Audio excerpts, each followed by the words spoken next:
Hello and welcome again to another episode of Sacktown Talks. Your host, Jarrett Blonian, today, joined by Bill Wong. Bill, how's it going? Thanks for joining the program. It's going good. Thanks for inviting me.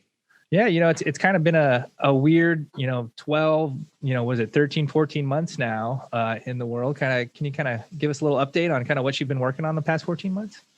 Just retooling for the next campaign season as usual, getting ready for, a lot of districts to be different than they were before. Hopefully not too different, but, for the members of the Democratic caucus on the Assembly side, I think a lot of people, just waiting to see what's going to happen with their districts. With the delays in the census, it's caused a lot of concern about it. Right. But there's nothing we can do other than just make sure that our, campaign plans are ready, that, our infrastructure is ready, and, we have the resources to communicate with whichever voters end up being in a district. Yeah. The most interesting thing I've found since, I've gotten in this business is there's so many different aspects of, what goes on here in Sacramento. Can you kind of give our listeners who don't know you and know your background, kind of a little bit background about you and how you got kind of in the working with campaigns? Well, first of all, I was really bad at math. So engineering career was not my path in college. I ended up taking a internship with the state Senate in the late 80s. That's how long I've been doing this. And then from there, I just got involved in, public service and then campaigns through, working through different offices. And then now I'm the political director for the Assembly Democrats and an advisor to the Speaker Rendon. And then I do, in the intervening years, I've done a ton of stuff with Asian communities. I worked for Judy Chu when she was in the state assembly. I've done a lot of work with the API caucus in the various different iterations of it over the years. Try to help grow the number of Asian Pacific Islanders in the state legislature, which now is a historic high. Yeah, can you kind of take us back to when you first started working in the Senate? How many API members, were there back then in comparison to kind of today, and how has that grown over time? Oh my God! When I started in 1988, there were no Asians in the legislature, in the state legislature, serving at that time. In fact, there had not been for a period of 13 years since there was a member from the East Bay that was in the late 70s after March Fong Yu got elected to the Secretary of State's office. It had been between that person whose name I can't remember right now, and then now Takasugi, who got elected from Oxnard to the state assembly. So that was a 13-year period where no Asian American had served in the state legislature. And then now I think there's 14 or 16 of them. Wow. So what was the first year, I guess, an Asian American elected official was elected here in California? That was Al Song, and I think that was like in the 1960s or something like that. There were three in the 60s, and then there was like this huge gap, and then there was another huge gap. Yeah, I remember when I worked in the assembly in 2003, and I think at that time you had like Alan Nakanishi, Mm-hmm. you had Leland Yee, and it was kind of always an interesting, the partisanship of kind of the API politicians, and you're seeing that now, right now, where you have kind of conservatives and a lot more Democratic members. Kind of, I guess, is the political affiliation of kind of API voters, is that something that's set in stone or fluid, or is that becoming more defined today than it was 20 years ago? It's fluid. I mean, for the longest time, it was almost a third, and a third, with a slight advantage to the Democrats and slight advantage to the no party preferences. In the recent years, some of that has changed a little bit, but there's still pockets of the community that are Republican. Vietnamese in Orange County are pretty strongly Republican. There's certain pockets of the Korean American population that are fairly strong Republican bastions. A lot of it is religious. There's a very strong religious following for the Korean American community. So those types of values drive a lot of the politics. When I remember when I first met you about 10 years ago, when Speaker Rendon was just elected and you were working for him, and there was this talk about who was the next speaker going to be, and Mr. Rendon's name was always floated around there as a hopeful. Can you kind of bring us back to that time and when Anthony was looking to become the speaker, and kind of what work it took to become speaker from a freshman legislator? It's always a little bit different, and I think that it was a lot different that cycle because he was part of the class that was the first class of 12-year Right. members. So I think the stakes were high, and there were a lot of new members that had never been through a speakership fight before, and the numbers were higher, so this was really challenging.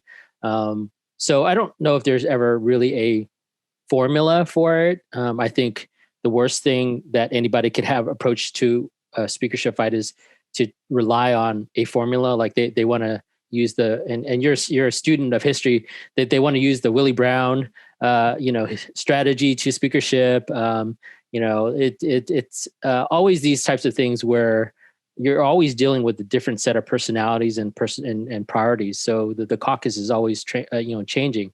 I think one of the interesting things is that I was around when Fabian Nunez was running against Jenny Oropeza for speaker, and I had worked for Judy Chu at the time. And the history was that Fabian Nunez actually was the political director of independent expenditure against Judy Chu when she ran in 2001 for the state assembly. So she was an undecided at the during the speakership fight, and they had reconciled at some point in time, and then she ended up being a critical vote for his speakership. And as history proved, she became appropriations chair under Fabian Nunez. Right. So everything is really different. Like Willie Brown says, all you need to do is count to 41. Right. That's the only skill you need. And I don't. There's no formula or set pattern for it, because every caucus is different, and as new members come in, the dynamics are all going to be different. Right. And can you kind of speak to when you first started, how many Democratic members were there when Speaker Rendon first took over, and what was that, 2014 or 2014? We had just lost the supermajority because the voter turnout in 2014 was really horrible. I think somewhere around 100,000 voters didn't show up in 2014. That was a cycle where the governor's race was not very exciting. Right. Nobody had any reason to turn out. We had lost Sharon Quirk-Silva and Almert Suchi, and right. I think one more, another seat. And we were down to, I think, 52 members.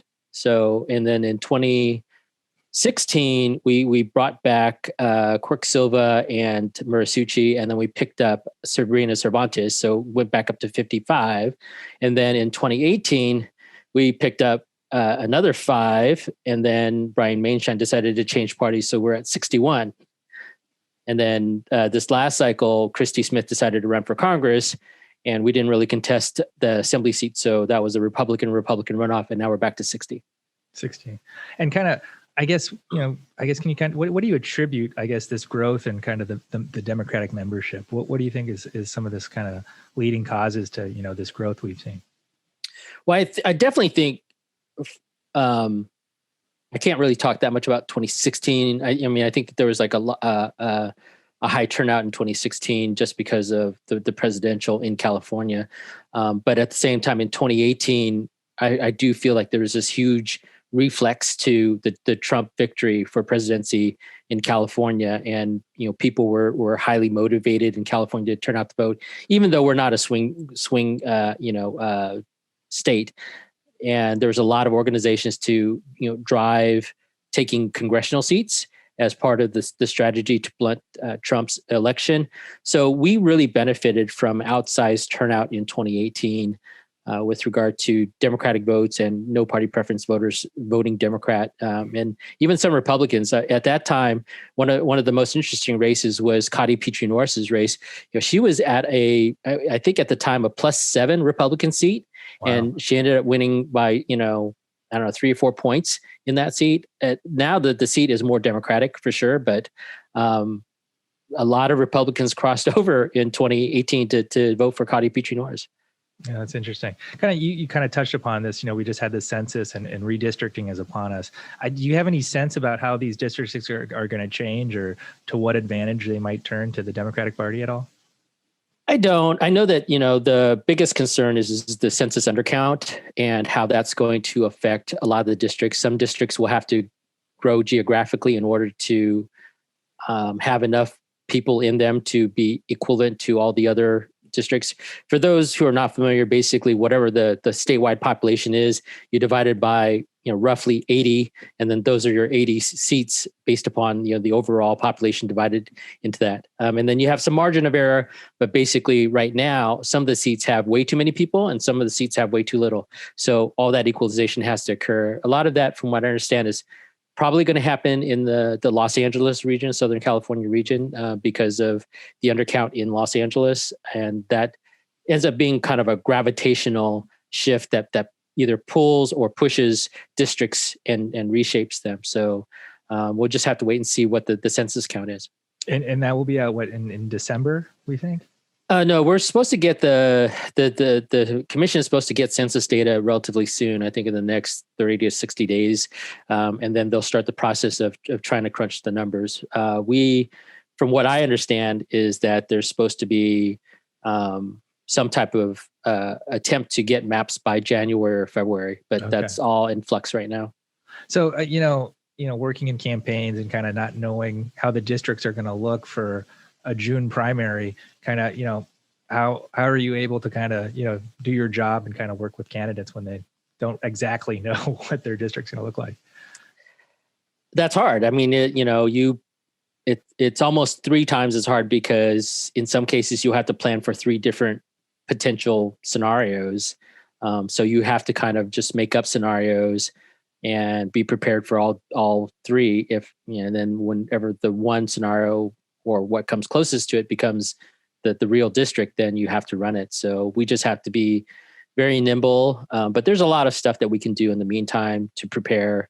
One of the things that does not really affect districts is how much money we raise. So obviously all of our incumbent candidates are working very hard to raise the funds necessary to communicate with their voters. Yeah.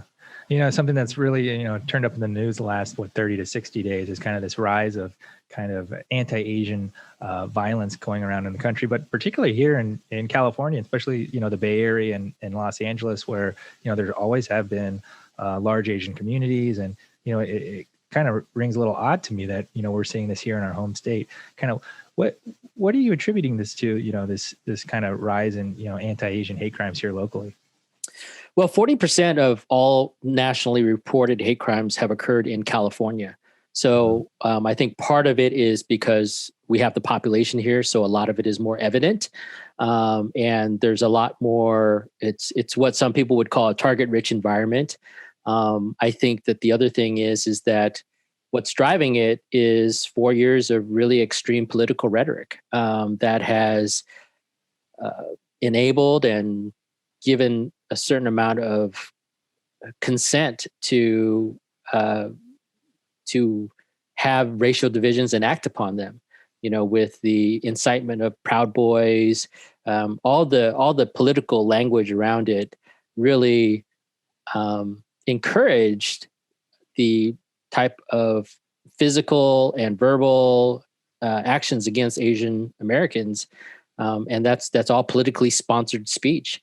I think a lot of people think that it's just organic, and maybe 30 years ago, if a politician said it and it got put in a newspaper, that's as far as it would go. But with the reach of social media now, and with the advent of digital advertising, I don't know if a lot of people realize, but if you go to the Facebook ad library and you just type in Chinese, you'll see a ton of Republican partisan advertisements that use the China virus, use rhetoric against China. And that is actually paid advertising that goes far and wide on social media platforms like Facebook.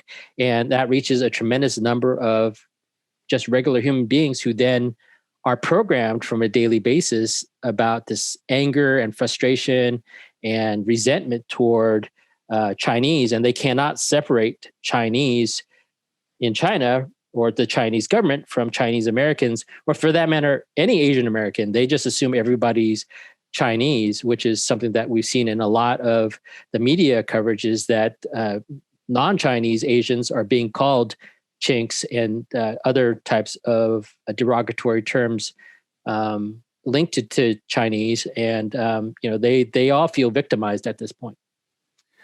I know there's a group called Stop AAPI Hate, and kind of they're tracking, I guess, the number of hate crimes occurring amongst Asian Americans this year. But I guess, do we have a sense of previous years, or, is this a sharp rise, or are we just, focusing on this more because it's, as you said, social media and things of the like kind of bringing us to our attention right now? Well, we've always thought that it was underreported, but my understanding is that there's been 1,000% spike in the reports of Asian AAPI hate crimes. So it definitely has increased. I think that because of social media, there's been a lot more reporting of it than there has been in the past. Interestingly, when I first worked for Judy Chu in 2001, one of the first things that she asked Speaker Hertzberg to establish when she came into office was the Select Committee on Hate Crimes. And little did we know that 9/11 was going to occur, but immediately after 9/11, there was a lot of hate crimes against Sikh Americans because people thought that they were Muslim or Arab. And we had statewide hearings in order to educate the community, discuss issues with law enforcement, and come up with legislation to deal with hate crimes from those select committee hearings. It's been kind of interesting the past year, with the George Floyd issue, the Black Lives Matter movement. You saw corporate America, nationwide kind of taking down brands and stereotypes that, were deemed inappropriate. And kind of looking back now at kind of the Asian American community, there's a lot of stuff that's been going on, the past, 50 years or so that people have just taken as normal or okay that, maybe it's not. What are you seeing right now in kind of, raising the issue of kind of Asian American hate and kind of things that are appropriate or inappropriate towards kind of the Asian culture and people from an Asian background? It's a turning point for the community for sure. I think that this period is our 187 turning point. Similar to the Latino community when they're being vilified, and the political rhetoric around immigrants and undocumented individuals from Latin America was so intense, and also amplified by political ambitions and political agendas. The community reacted very strongly to that, and that's what's led to their expansive political power in recent years. Was that reaction to the racism of 187 and anti-Latino rhetoric that was out there. So I think that the Asian American and Pacific Islander communities at the same point, there's a new,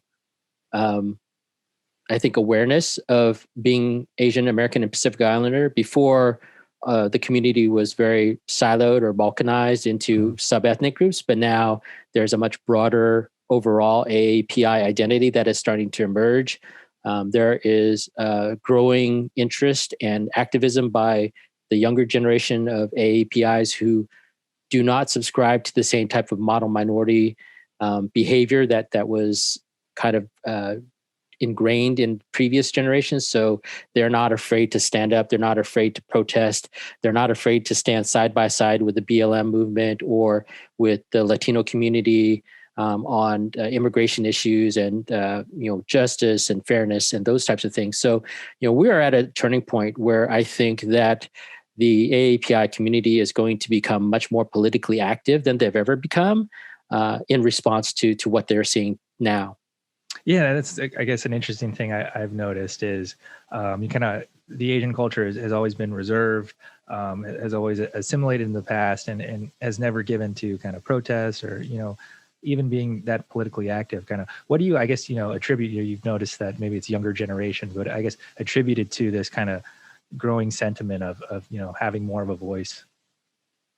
I think it's the shocking nature of what's occurred and how we're now in a visual era. So they actually see these shocking things of grandmothers being beaten up on the sidewalk, and I don't think anybody can accept that as any type of behavior. So it really has shocked the community into a place that they've never been before. Yeah, I think the most shocking thing was the grandmother actually beat the assailant up. Yeah. That was pretty wild. Well, you don't mess with Chinese grandmothers, that's for sure. Yeah, I guess that's a good lesson to learn there. Coming out of that kind of, that warrior mentality, you've just started a Project Ronin. Can you kind of tell us a little bit about that and kind of how you came up with the name? Yeah, well, there's a lot of stuff being done in the community, and I think that a lot of it is great. A lot of it is nonprofit driven. A lot of it is airing of grievances in history. But what I think is missing in that conversation is how politically driven this rhetoric is, and how it is a direct byproduct of a political agenda that is being funded and coordinated. So me and a lot of my colleagues who are in this space, who are Asian American or Pacific Islander, you really feel that there has to be a political answer to this.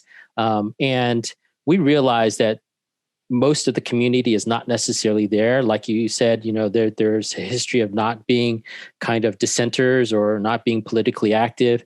But there are a significant number of us who actually are in the profession. So we just said, we're not going to wait for permission from the community or try to bring them along because they're just not necessarily there yet. But because we have the skills and the reach and the ability to, we're going to put together, programs to make it make a political cost to those people who use this type of rhetoric against the community, and make sure that they understand that we're here to stay. Now, the word Ronin comes from a Japanese term. It's a term that describes a masterless samurai.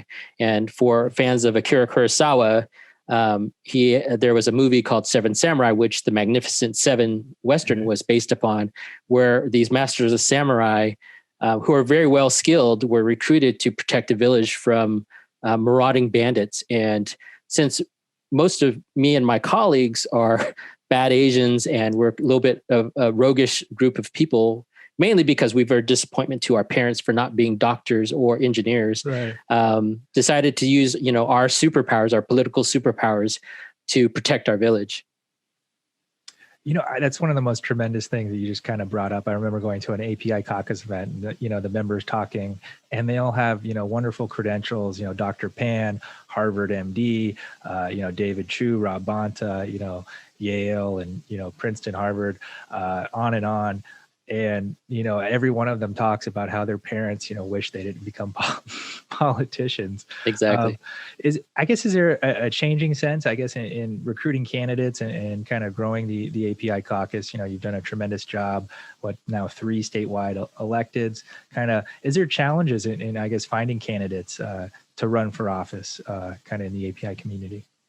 There used to be, there isn't now. I mean, for example, in 8049, which is currently the only Asian minority district out there, there's, I think, already 4 Asians running for that seat, and Ed Chow's not even out yet.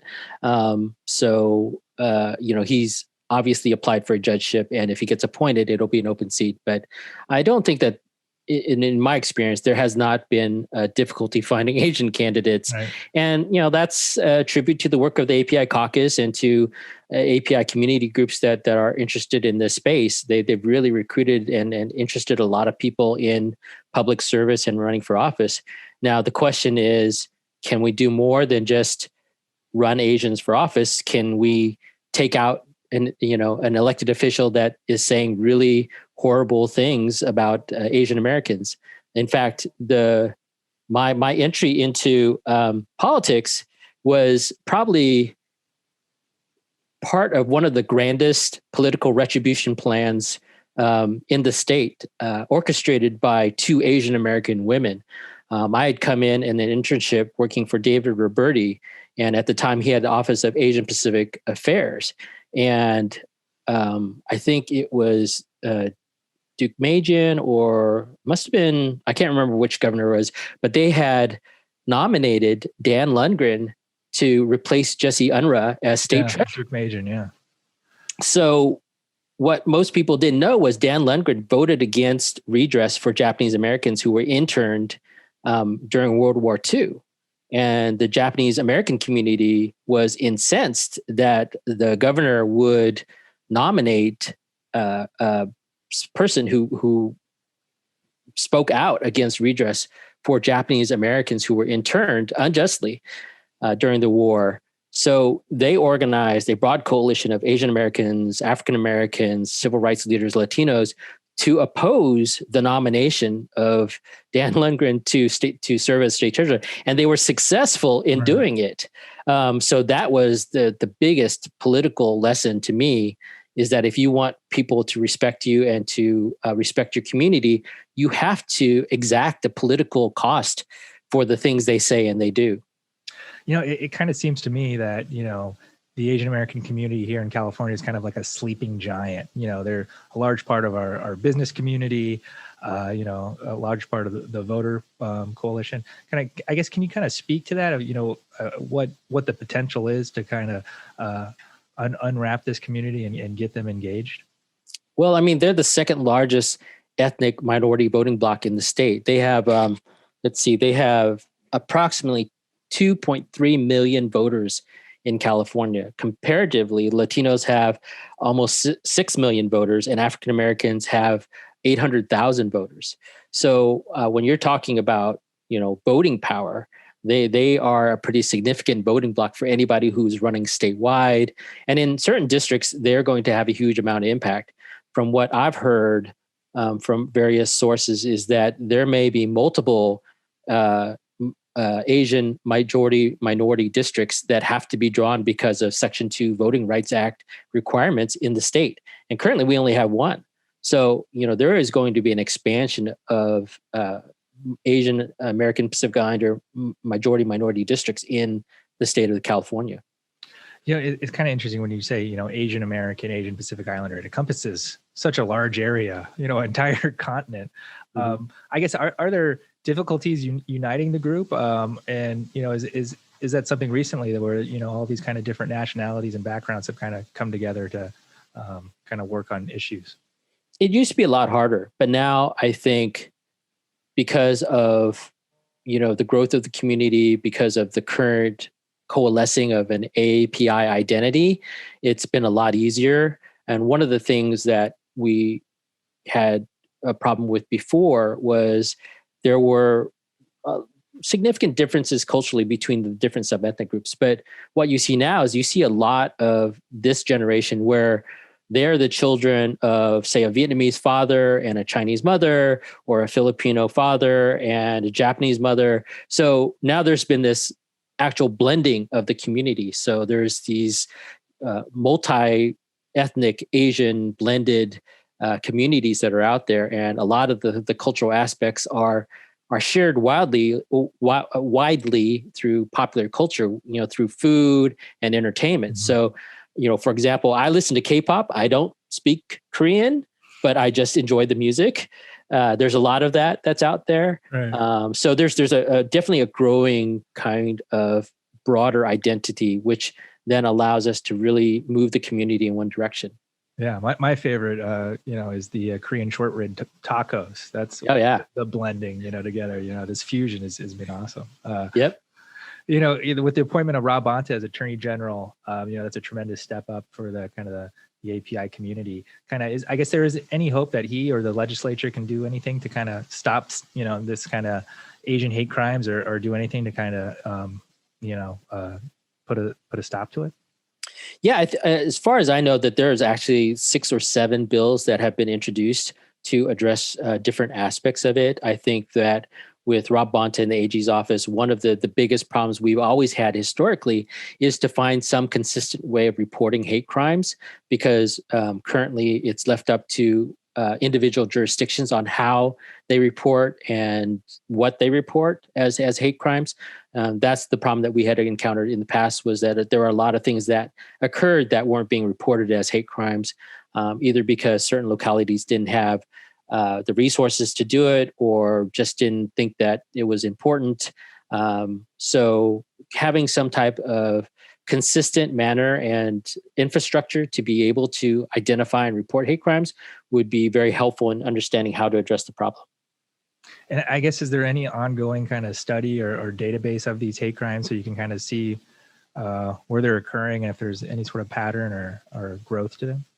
The only one that's really doing it now is the Stop AAPI Hate website. That's a combination of the Asian Pacific Planning Council and Chinese for Affirmative Action, and then I think the University of Chicago.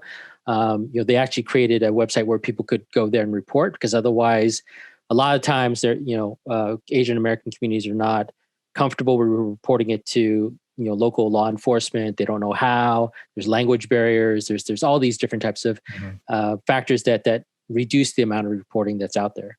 Yeah. Well, Bill, thank you for your time today. I know it's a busy time of year for you, so thank you for taking the time to talk to us today. I guess, is there anything else you want to get out there before you go? No, I really appreciate you having me on and taking on this topic. This is a huge deal for the Asian American community, and the more we get out there and talk about it, the better things will get. Yeah, and if our listeners want to check in on you or the Ronin Project on social media, can you kind of let us know how to find you? Yeah, you just find Ronin Project at Ronins United. Okay, perfect. Well, thank you so much, Bill, for joining us, and have a great day. Cool. Thank you. All right. Thanks, Bill. Take care.